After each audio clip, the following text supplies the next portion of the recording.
What's going on, nerds? Welcome back to Comic Book Nerd Nation, episode 140. I'm Fox2. We got the whole effing Brian. Why do you got to start with me? Because nobody else showed up on time. Even though we all talked yesterday, and everybody said they were going to be here. So, yeah, it's me and you. For now, at least. I think Topher's going to join us. Pirate is just completely off the map, MIA. It was the Yeti. The Yeti got him. It really sucks because there's a ton of really cool shit to talk about this week. Like, I feel like this week is probably some of the most exciting material that I've wanted to discuss for a while now. Did they just get a new flavor ice cream at the local Baskin Robbins? No, but that would be equally as exciting, I feel like. Yay! Hey, look who joined us. All right. Okay, so now we've got Topher and Brian and myself. Welcome. You just got here just in time for some introductions. Tell us the story about your journeys.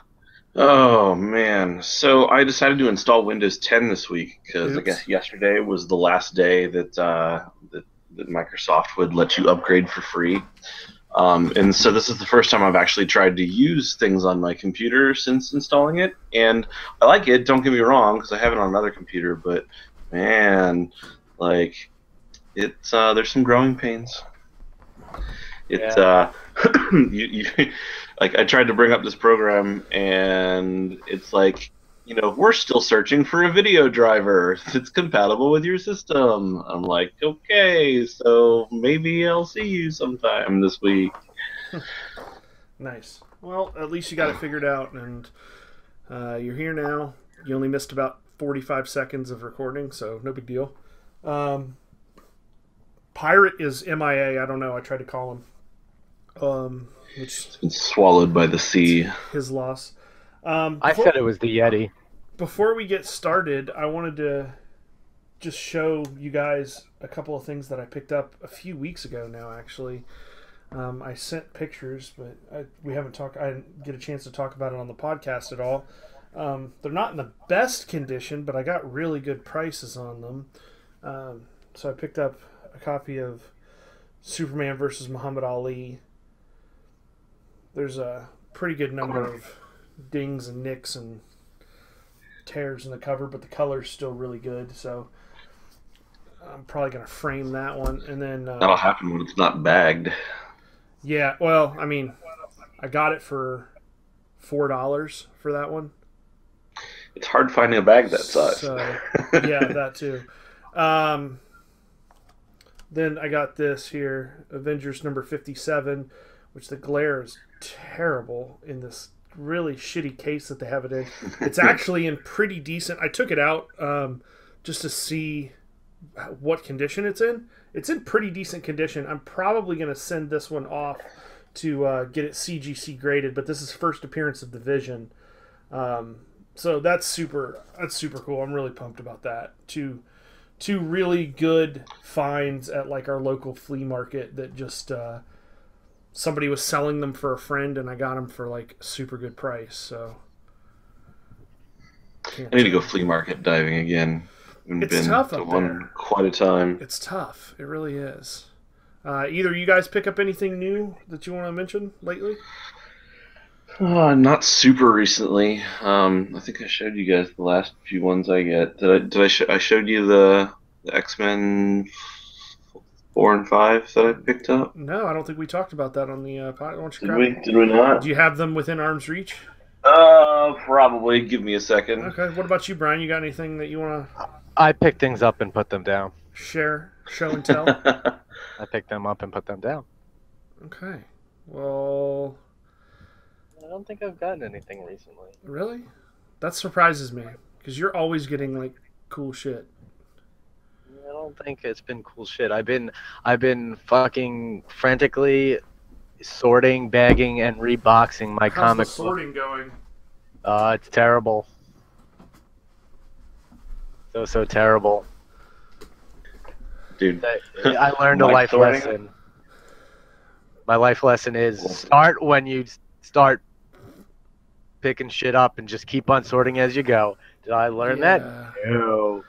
I have. I know. I run into that every so often. Like, I have probably about one short box worth of comic books that I have to sort and bag and board, and it just takes so much time. It would be so much easier if you just did it right when you bought them. Yeah, I have 4 more long boxes at home. Oh I my have gosh. a half a long box I still need to sort out here with me. Your camera is freezing. Just so everyone that's watching this, Brian's camera is kind of doing some funny stuff, but I think it'll be all right. It's probably because he's downloading porn or something in the background. Shh! Don't tell anybody. I collect porn too. Tover, did you find your X-Men? Yeah, they're over here, but just like Brian, I've got like a stack of 7 million comics to go through.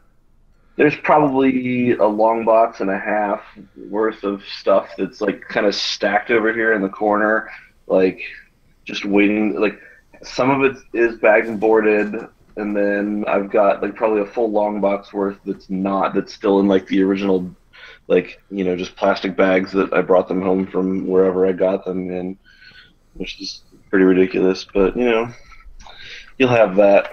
You will have that from time to time. That's all right. You don't have to worry about finding it. You can do it another week. No, I've got it right here. I buy shit, and then not only do I not have time to read it, but I don't have time to freaking organize it either. It takes longer to put it all away than it does to. I tend to come home, I collect it, I put it in a stack, and then there it kind of stays. Yeah.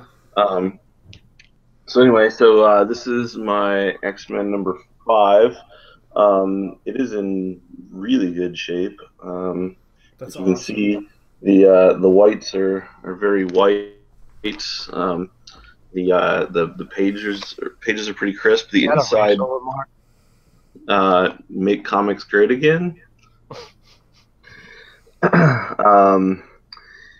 Yeah. So like I don't know if you can see the inside pages there at the top, but they're in pretty decent shape. I mean, there's no like scratches on the cover or anything. I mean, this one's in really nice shape. So yeah, I might go that. I've never gotten anything vaulted before, so I don't know how yeah, I don't know how that process goes exactly. I'm pretty sure you have to like send them off, and yeah, you have to become a member, and then you send them off and pay like $50 a pop or something. It's and like $65. Like 6 months. Jesus. Okay. It takes like 6. I have a couple of dudes at work that do it. It's not 6 months, but it's a while. It's a long time. It's a while. It's like because 2 they months send it or like something. from judge to judge or grader to grader, whatever you want to call it. Yeah. And then the other one I got was X-Men number 4.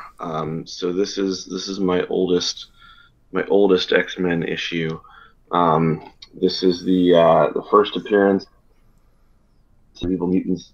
It is the first Toad, the first Scarlet Witch, the first Quicksilver, the first Mastermind, and the second appearance of Magneto.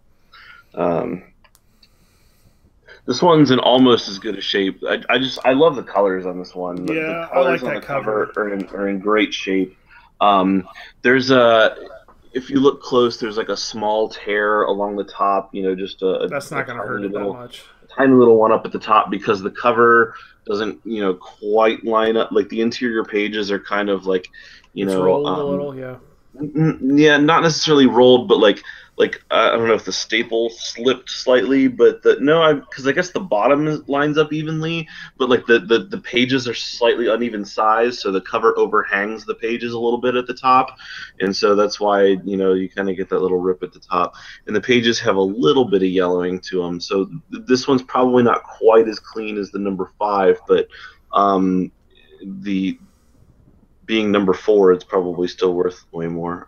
There's a small little like discoloration spot in the bottom and some yellowing along the bottom, but I mean overall, like I'm super thrilled with the quality of this one I got, because I love this comic. This has always been like kind of a wish list one for me. I actually have a poster of this like sitting over there that you off to? What's that? Yeah, definitely, for sure. Um, gotta love that, and that original Mastermind book. I mean, if you can't beat off to that, like, what can you beat off to? Wow. Actually, All right. I did get something a Okay. while back. No, we never. I got like Again, your Secret Wars camera is. #8. Oh, there we go. Okay. Secret Wars #8. I picked up. Nice. The for first like- black suit Spidey. Yeah, for like $15. I mean, the cover isn't bad. Everything's not ripped. There was one mark on it. I don't remember where it is. Oh, across the cover, there's a little dent. That's still That's a really it. nice find, though. That's Yeah. awesome. Well, that's cool. We've all picked up some pretty neat stuff lately. Now we just need to, read some of them. Yeah, right. We got a lot of really exciting stuff to talk about. Let's start with the Killing Joke movie. We've all seen it, right? Oh, so when you said what else did we pick up this week? We're not going to cover like the new Pokemon we've caught this week. No, Oh, we're not man. going to cover the new Pokemon. No, I that's a shame. I could go on for days. I mean, Yeah. I jumped into a mud puddle just to catch a Pikachu, and then I had a leech on my balls. I kind of want to hear that story. Wow. I'm just kidding. Right, like I was saying, the Killing Joke movie. Right, the Killing Joke movie. We've all seen it.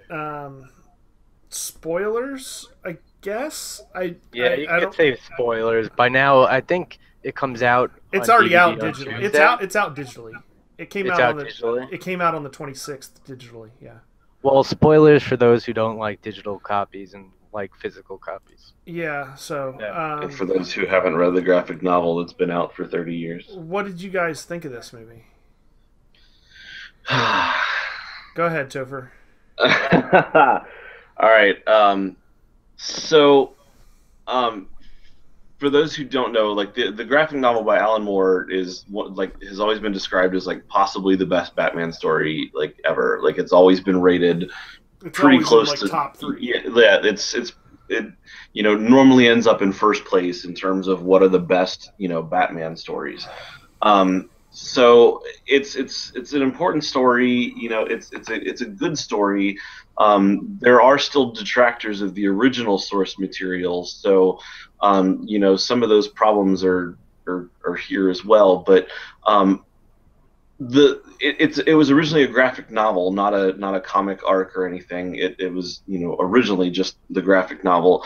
So there's not necessarily enough for a full feature-length movie. So what they do is they actually say, okay, we're gonna pad it out, not Hobbit style, and just splice in scenes of all kinds of random shit during the movie, but we're going to have a segment before it where we kind of lead up to it and we give you some background on, specifically Batgirl, who, I mean, everybody knows this by now. In the Killing Joke, the Joker shows up at the Gordon's house and shoots Barbara Gordon and paralyzes her.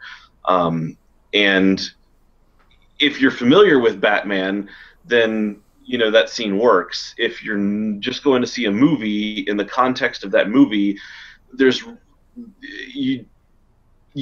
haven't shown Batgirl yet. You don't know who she is. There's no background info. So it made sense that, to put a backstory to her and show, like make her a more sympathetic character, that you would have a lead-in piece that kind of, that showcases her. And so they do that. And I was okay with that when they said that they were going to do that ahead of time. Like, I knew that, and I thought it was a good idea.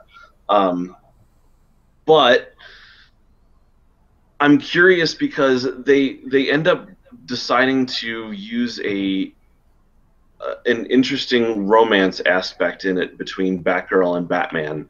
And in it, like, they start having a fight, and she's annoyed that Batman, like, wants to always be in control of the situation and should have a say in what she does, and she doesn't feel like an equal partner, and you know, and he tries to tell her not to get involved in something, and she doesn't like being told what to do, and she basically, like, you know, starts, like, you know, practically silly slapping at him, you know, fighting incredibly ineffectively, and then they tumble to the ground and have sex. And it was like, okay. And I'll be honest, in the moment, I didn't even necessarily hate it. Like, I didn't dislike it, but I was kind of struck by, like, okay, did that ever happen in the comics? Because I couldn't remember that ever happening. And I looked it up afterwards, and it did not. But they had some features before and after the movie that were kind of like some making of, behind the scenes stuff, and they kept talking about how they wanted to do this really faithful reproduction of the graphic novel, and, you know, they wanted to get it like almost frame by frame accuracy and true to the comics and all this stuff, and they did on the Killing Joke part. It was great. It was really good. I thought it was really well done. But then the inclusion of something that wasn't in the comics just seems like a really odd choice for the beginning part. It's like, how can you say you want to reproduce faithfully, you know, like what came before, and you have 70 years worth of Batgirl stories that you could have possibly told as an introduction to her character for this, and you make up a new one that does something that alters the relationship between those two characters that's existed for 70 years. You know, like, it was different. It was an odd choice. It wasn't necessarily bad. It wasn't like, oh God, this is awful, you know, like, but it seemed like a really curious choice given that they just made it up. Like, why do that? I personally thought this movie, and it pains me to say this movie missed the mark for sure, on multiple levels for me. The entire first half of the movie was that whole Batgirl precursor, which felt like an entirely separate movie and didn't flow well with the tone of the rest of the story at all. It just wasn't good. The whole Batgirl having sex with Batman thing was strange and awkward, and it didn't make sense really. The art for the Joker, there was times when I absolutely loved it, and then there was times where it just looked stupid. Like when he's singing the show tune towards the end, and the whole the art there was just like, what happened to the Joker? Why did he become so much different looking all of a sudden? Like, if you really compare like what he looks like in that scene versus plenty of the other scenes, he looks way more playful. It looks more like a child's cartoon than a something you would see in like a graphic novel film.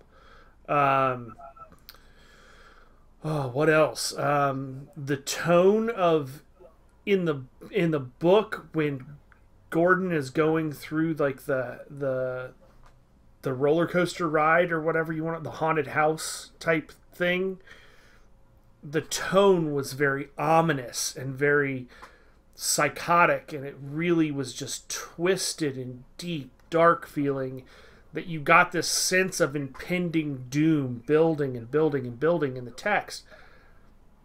I didn't get that at all in the movie. The climax was terrible. I mean, it just that wasn't roller coaster scene.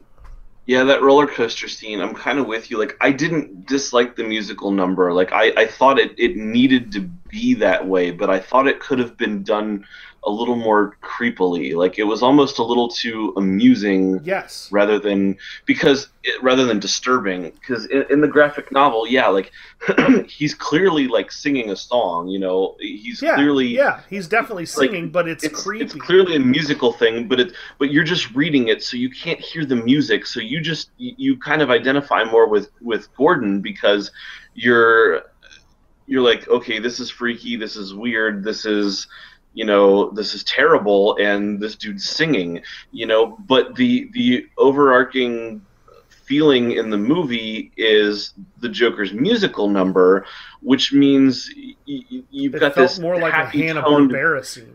You've got this happy-toned music, and you don't get the sense of dread from the music, and that's the most prominent thing in that scene, when it should be Jim Gordon's dread and mental anguish, you know. Like, so I kind of got to agree with you there. It just didn't. I don't know. Like there was just, from start to finish, there wasn't really a lot that I wasn't like. The one scene that I was really happy with was the scene where Joker shows up in the Hawaiian shirt and shoots Barbara Gordon. Like, yeah, that was the one scene that, like, that, or the after he comes out of the water as Red Hood and takes the mask off and he's got his hands in the hair, and like, that artwork was awesome. There were definitely some really chilling scenes, you know, and I thought that there should have been a little more of that tone in some places. They used it to great effect in a number of places, and they stayed pretty true to the graphic novel throughout the entire thing. But yeah, the tone towards the end, it was hard to, yeah. The Barbara Gordon scene has probably been the most critically not received well part of the graphic novel. In critiques of the graphic novel, most people talk about the Barbara Gordon scene, you know, about how, you know, they kind of just, there was no reason to, it was, I mean, obviously it was extreme and that was the point, but, you know, like the treatment of Barbara Gordon's character in that, you know, that entire story, she's a prop and she just gets, you know, pretty much discarded like last week's trash without even being featured in the story. And that was a big part of criticisms of the graphic novel, that she's just a throwaway character in it and used as a tool for, you know, the other character stories. And they attempt to humanize her with the you know, the opening section in the movie, but it's weird because in a way they didn't help the situation. They made it worse. You know, they gave her a story, but they made her, again, they made her a motivation for Jim Gordon to want to go, you know, you know, go looking for the Joker and to want to have revenge on the Joker. But they also made it part of Batman's story of why he would be, you know, emotional when he goes after the Joker. And it's weird because the original graphic novel didn't have that emotional overtone in, you know, in the original story, because the relationship with Batgirl wasn't there. So it kind of alters, you know, Batman's motivations for the second half. And in the first half, again, like, I was enjoying the story for most of it, but in the end, you know, Batgirl's whole thing is, you know, like, okay, she, you know, she decides to just walk away from the whole thing because Batman told her so. And that didn't really seem in character, didn't really seem like a win for the character, yeah, and didn't really seem like they were empowering her any more than having her just be shot, you know, in the first panel she's on. You know, they kind of doubled down on minimizing her character, because in the end she just gets super emotional and ends up fucking Batman instead of, you know, actually talking to him and resolving the issue. And they make Batman look like a bad boyfriend throughout the entire thing, you know. Stupid. And it was weird. Like, and my girlfriend even commented as we were walking out of the theater, she was like, you know, we asked her what she thought, and she was like, I hate it how they always portray, you know, no matter how good a character is, people always feel the need to include a scene where, you know, they show that the female superheroes still just, you know, would straight up get their asses kicked by the males. You know, because again, when Batgirl's fighting Batman, you know, obviously she's not, you know, necessarily trying to beat him up, but she's completely ineffective, and it practically looks like she's just like sillily slapping him, you know, and so, like, from that perspective, I know she didn't care for the way that, you know, they portrayed her as just being weak by comparison. The last they kind of. Oh, go ahead. I was just gonna say, so yeah, they pretty much just doubled down on the whole, like throwaway Batgirl thing. The last thing that I wanted to mention before we get Brian's take on the movie too that I had a problem with was the R rating. I don't understand why this movie was rated R. There was really nothing. There wasn't like a ton of violence in it. There wasn't a ton of cussing in it. There was no nudity in it. I think headshots, when you see people getting shot in the head, is labeled as rated R. Oh, okay. I'm not positive on that, but I think it just didn't. It did to me. It didn't seem really warranted, but I don't know. They were advertising like The Killing Joke really earns its rated R rating and stuff leading up to the release, and it's like, but did it? Did it really? I think anytime you pair sexual themes with violence, yeah, but I don't know if even the sexual themes weren't that thick. Like, she said sex, she took her shirt off, she still had a bra on. Right, you but also remember that they had sex like until she says it, but it's like you don't see anything, you don't even, you know. Yeah, she could have ants in her pants. You didn't know they were about to have sex. But later on, I'm saying, like, when the Joker shoots her, he then stages her and takes her clothes off and takes pictures and stuff, and they mention that in her exam, and they show the pictures during. Right. But again, it's all inferred that it was a rape. It was I'm aware of that, but there are rules about mixing sex and violence that, in terms of rating things. And can I do this and punch someone in the face at the same time? What did you think of the movie, Ryan? I'm in between you and Chris. I didn't love it, but I enjoyed it to enough where it was entertaining to just sit there and watch it. Will you buy it? Would I buy it? No. I mean, I think that says a lot right there. Well, I haven't bought a lot of animated films, and a lot of them were good. But that's mainly because, they're everywhere now, and you could just find them instead of just buying physical copy to add more. But I agree that sex scene and the whole beginning story was just like so bland that it kind of got me like, I might have even picked up my phone and looked for Pokemon in that beginning. The sex scene didn't need to happen. I mean, like Chris said, 70 years of these characters that it was never implied into the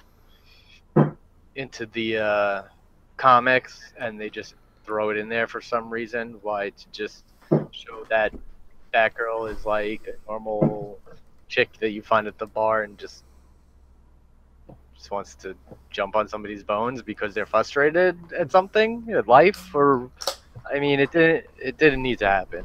It didn't, like Chris said, like, we all read that they wanted to make it like true to the comic, but they added that shit in there, and that's just like, what the fuck?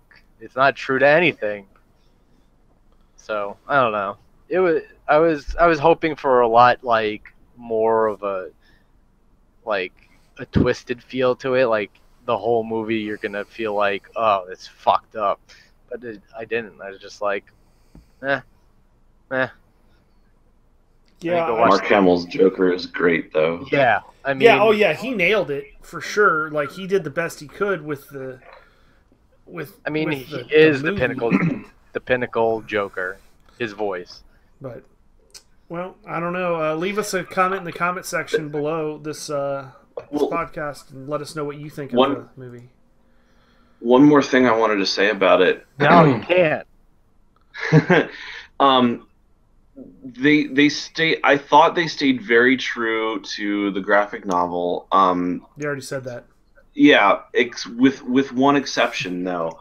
The end. Now, yeah, that too. There are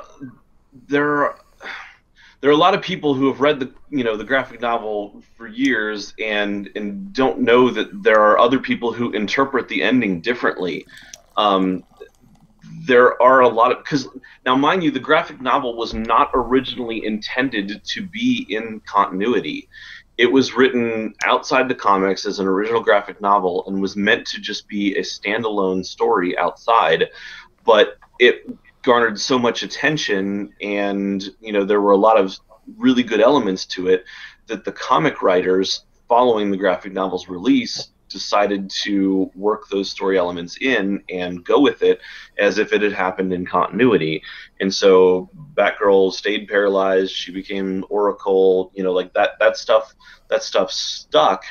But the graphic novel was not intended by Alan Moore to be in continuity. So with the ending, there are a lot of people who read the ending and in it saw that it was clear that Batman decides to kill the Joker. Right. There was no ambiguity in this one. Yeah, there's a lot of imagery there that suggests, that Batman reaches out suddenly with what doesn't look like, a friendly grasp or a punch or something, and it's unclear as to what he's doing, and the camera pans down from the point of view of the comics, and you see the ground and the headlights reflecting in the water on the ground from the approaching police cars go out, and it's kind of like a reference to the joke that the Joker makes at the end about turning the flashlight off and somebody dying, and and the imagery suggests that it's possible that Batman killed the Joker. And that's the whole reason for the name Killing Joke. Exactly. And it's really cool if you think about it, because, I didn't get that when I first read it. And after I heard that, I went back and I looked at it, I'm like, oh man, wow, I see it now. But it really is ambiguous. It really leaves it open to interpretation. And the movie didn't end on that. The movie just kind of stops with them still standing there laughing. And I thought that was a very interesting choice, because, while I didn't get it on the first reading, I've come to know the ambiguous ending is one of the things that makes that graphic novel great. So incredibly great. And let's make the graphic novel great again. to chop the end off, it doesn't really seem like they chopped it off, but from that perspective, they it off. Don't include that imagery, and you don't get that ambiguous ending. It's very clear in the movie that it just gives stops it a there. not as dark tone. It's just another thing adding to the laundry list of items that give this film not nearly as dark of a tone as the graphic novel had, which is unfortunate. But let us know what you think. I'm interested to get some feedback on that one. Moving forward, next bit of news, we got our first look at the Superman character from TV's Supergirl. Did you guys see this? I did. Yeah. I didn't like it at all. His head's looks really tall and skinny. He looks scrawny for Superman. Did anybody see the meme I posted to the chat where it goes, it looks like Superman hasn't recovered from the nuke in space yet? Yeah, I saw that. That basically, that's what he looks like. I mean, there's set pictures where he doesn't look that scrawny, but still, he looks tiny. This is why I feel like they don't do these big characters in the TV shows that much, because people will look at the way he looks in the movies and then compare him, and this guy looks pale. In the picture they posted, he looks pale. He looks very thin. The suit doesn't show off his bulk even in the comics it does. The skin's very tight fitting, and you should see how the true size of Superman, as opposed to Clark Kent, where he is wearing baggy clothes, so you can't really see how ripped he is. Yeah, I didn't like it either. I think it's just, I don't know, it's unfortunate. And I don't want to add too much conjecture to this, because I don't watch that show. I don't or anything like that, but just to play devil's advocate, could it have something to do with the fact that it is a female centric like show? The show is about Supergirl, so like adding I think it's a hulking like male character as Superman like could detract from the I don't know. I'm just asking the question. I don't know. I haven't, like I said, No, I've only watched like 2 episodes of the show. So remember, they pick these actors from these like love drama centric TV shows, and they're not like big dudes. They're like ripped dudes, but they're not like jacked dudes. And they always go. They always they pick. could add that in the Like, in where's the this suit, guy? though. Where's this guy from? He's from like Teen Wolf or Vampire I Diaries. don't even know. I think he's from one of those. I think So it's from is Vampire Diaries. so is what TV show? So is that Black Flash character that's going to be on this season of Flash is from one of those shows also. They're not big dudes. They're just like fucking. Did you guys see the Justice League trailer that debuted at San Diego Comic-Con? Yes. Topher, did you see it? I did not actually. Oh man, you're doing it wrong. I am fucking pumped for that movie. I think it looks awesome. Brian, what are your thoughts? It looks like poop. I think it looks better a lot. The tone is a lot better than Batman v Superman. Batman v Superman was just to set all this up. That's all. I know, the but whole it's point still was a stepping stone. Like it's like a reverse tone of that. It's a lot. It seemed a lot lighter, a lot jokier. The only thing that I have a problem with is that they making Flash kind of like a creeper. He's like all alone in this room, and he's like, "I need friends." I mean, that's a little weird to make Barry Allen. I feel that's a little weird to make Barry Allen just like. He could be nerdy. Nerdy's fine. Ezra Miller's Flash makes the jokes and has the witty remarks and shit like that, but it just makes you feel like he's like all alone. Wait, that was Ezra Miller, isn't it? Yeah. You meant the other guy from Flash on TV? No. I'm meaning him. They make him like he's witty and he's like fast talking and stuff like that in that trailer. And then they also make him like a loner. Yeah. Like, I need friends. It's a little weird. I don't like his suit either. Yeah, it looks. His suit I wasn't a huge fan of, but if you do a side-by-side comparison with the new Power Rangers costumes, it kind of looks similar. Oh god. I didn't like it. I mean, I don't hate it. It wasn't great. I don't hate it. The trailer as a whole was awesome. I thought Jason Momoa was fucking incredible. I thought his Aquaman looked sweet. I'm interested for sure to see more of that. I did think it was neat how they the like slow time when Bruce Wayne throws the the Batarang or whatever the hell you want to call it these days. They don't look like anything remotely the same as what I would call a Batarang, but when he throws that and Barry Allen kind of slows down and looks at it and like looks back at him and then like grabs it out of the air. Like I thought that was really cool how they slowed it down with a little bit of lightning and stuff from the Speed Force. That was super cool. Jason Momoa's character, like I said, that looked awesome. I'm pumped. I think this is going to be a great movie. I really do. I'll go see it in the theaters. It's not like my top. I want to see the fucking Hulk in that armor they released. That's what I want to see the most. I have not seen this yet. The pictures of the Hulk Gladiator armor. No, I haven't seen that. They don't have him in it. They released that in Comic-Con. It was near their booth. It was just his helmet. Can you send that to the chat? It might be it's probably in the chat already if you could scroll back. Yeah. I'll look for it again. Okay. That's what, because I was sending. I think Topher's watching the trailer as we speak. They added more comedy. It looks like they're adding more comedy with the Flash and how when Batman's with. with Wonder Woman. And Yeah, I think like, so what did he too. say? He's like, more or less. More or more or less? Yeah. Yeah. So he's not coming. Yeah, I don't know. I think that Batman v Superman was what it needed to be to get us where we're at now. Was it a great movie? No. Was it good? Sure, it was good.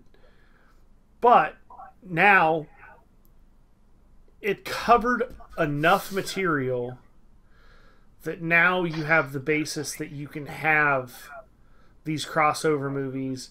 You can have the standalone movies, which we're going to talk about one of those just right after this.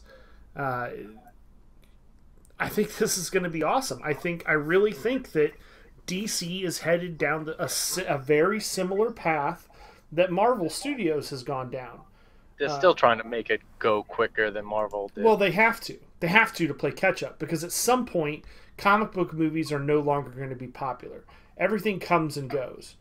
So if they want to cash in on the popularity of comic book movies, they have to get to the meat and the potatoes of the story faster than Marvel did, because Marvel initiated it. Marvel is the reason that we are where we are with the popularity of the comic book movies. So they were able to take time building it slowly over years and years and years. DC has to play catch up to be able to cash in on it. But I think they're on the right track. I really do. Topher, what'd you think of the trailer? You make it sound like you think I just watched it in the several minutes that I was silent there with my face turned away while you guys were talking. You had really loud farts, didn't you? I totally watched it. It looked pretty badass, not gonna lie. It looks awesome as hell. I'm pretty excited about it. I did, like, Jason Momoa is like such a serious, brooding Aquaman, though. It's like he's trying to out Batman. Yeah, but I like that they're making a serious take on Aquaman. Not like, yeah. You know what I mean? Like, because everybody thinks of Aquaman, you're like, oh. Did you guys watch the trailer where it pops up at the end? At the last part of the trailer is when Bruce is being held up, and he's like, "I heard you talk to fish." Yeah. Yeah. Like, I did did add that in there. I did find it very interesting that they showed some humorous things in the trailer. Yeah, we were just talking about that. Okay, well, I missed that. But yeah, they're attempting to interject humor, and it worked. Like, it was good. And that's something that DC hasn't really done yet. And so I'm not that, Marvel's formula is necessarily the only one that works, but it looks like DC is no longer trying to steer clear of any sort of humor just to differentiate themselves, and I think that's going to lead them to making better movies. So I'm happy about that. But I wasn't sure about, like, the new Spidey suit, though. Like, why did they have to change the Spider-Man suit again? Like, I like the shade, the tone of the red. Yeah. The tone of the red is really nice, but there's the new Spider-Man suit, like, it's like all red. I like the shade of the red better than in Civil War, but there's like no blue in it. It was weird. And like, what's with the lightning bolt symbol? Oh, I see. Okay, finally you tied it together for me there. I thought you'd catch on a little sooner than that. I'm sorry. Fuck? I was lost too. So yeah, Rock Lobster on that one. For sure. No, my point. Rock Lobster is only used for bad jokes. He's not making a bad joke. He's just comparing it. No, that was supposed to be a joke. It was a joke because my point is that it seemed like they were trying to turn Flash into the Spider-Man of the Justice League. It was so far off of being a joke that even though we were talking about how he was joking, Brian still didn't pick up on it. Just because you didn't get it doesn't mean it's not funny. Two of us didn't get Rock Lobster. Two heads are better than one. The Wonder Woman trailer. Speaking about DC. This movie looks fucking dope. It looks like a Lord of the Rings movie had sex with fucking the first Captain America movie. What? That's the fucking feel of it. Like, when you watch it, like, there's definitely scenes that, like, feel like almost Lord of the Rings-esque in the grandeur of it. And then there's plenty of the old-timey feel stuff that Captain America, the first Captain America movie had, because of the time period that it took place in. I think DC is about to hit it out the park. I'm just telling you. Like, I think they're going to really, really hit it out of the park. That and with Suicide Squad coming up, which I think is going to be financially a huge success. Good, bad, or otherwise, I think it's going to do amazing.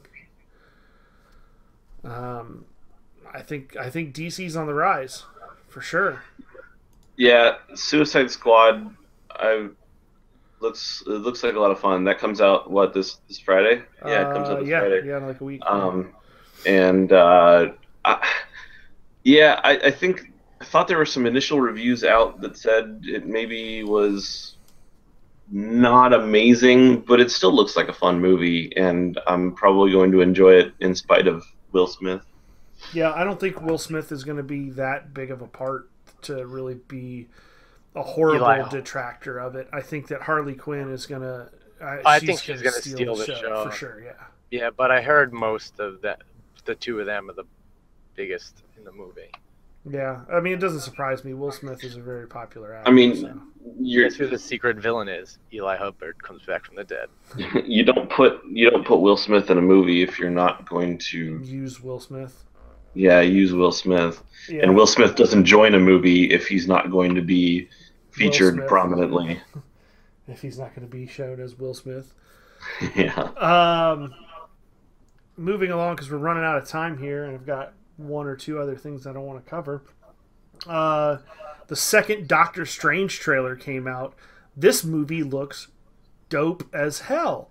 Yeah. In this one, we got to see more of him actually performing the mystic arts, and they did exactly what I said many, many months ago that I hoped they would do, which was have the symbols kind of moving and rotating in like neon glyphs around his hands and head and stuff when he's doing these the different spells, and they did exactly that. But do they tell you what page and what book they come out of? I don't know. We'll have to wait and see about that. But this movie looks like it could be visually the most incredible movie made in quite some time. The special effects in just in the trailers are fucking mind-boggling. I mean, you take the scene from Inception where they they fold the city up and then they fold it over top of it and it's like a square. Yeah, they kind of explain what that is now. Also, fucking like in this trailer they fold the city in like 75 different ways, and it's just like a big origami city looking thing. It's crazy looking. They kind of say it's like Lord of the Rings had sex with Inception. No, it's like Harry Potter had rough Harry Potter had sex with Inception. There we go. That's what I. Because it takes Harry Potter. Inception raped Hermione or something. I don't know. Yeah. Well, Chris, so I sent it when you were paused, Chris, or muted. Did you? I shot this up with Doug. I don't know if you saw the picture yet, but did you see the picture of Hulk's gladiator armor? Yes, I did. Is that going to be in Ragnarok? Oh my god. It looks fucking I can't wait. I want that hammer. How can I get that hammer to just have on the floor here in my office? Well, you could be like any cosplayer and build it yourself. For starters, I would have to get a bigger office. Yeah, that looks super cool. You gotta move it along. Where's my hammer? And then the final thing that I wanted to touch on was the Kong Skull Island trailer that was released. It looks fucking badass too. This movie looks super cool. It really does. Just the scene that fucking gets me is when you see the helicopters rising over the trees and you see this figure standing in the background. Yeah, you only see like its lower half, but it's like just massive. I like the scene where they looked up at the mountain and you see this giant bloody handprint that's like 10 stories tall. Like, what the fuck is that? Dude, the most exciting part is that after this movie they're doing a Godzilla versus King Kong. I believe it. They should. But that's going to be goddamn amazing. I didn't even watch that trailer. It is the best time to damn be it, alive. Chris. As a nerd, it is the best time to be alive. I know we talked about this last week, but Damn it. Does it really look that good? Because like the Damn it. prospect of another fucking King Kong movie just did not excite me. Oh, I'm no, like, it's- oh goody, yay, we're it- rehashing this for the no, 8th time. No, it really looks good. Go watch it right now. While It's kind of like it kind of has like a Jurassic Park feel to it, where they go to. We've got a T-Rex. Oh, you've got a T-Rex. We've got a King Kong. Yeah, there better not be that character. Yeah, it looks super cool. It really does. But yeah, we'll have to wait. I can't wait to get a little bit more, footage from that one, and I'm definitely going to be seeing that for sure. So But is Jack Black going to be in it? no, thank God.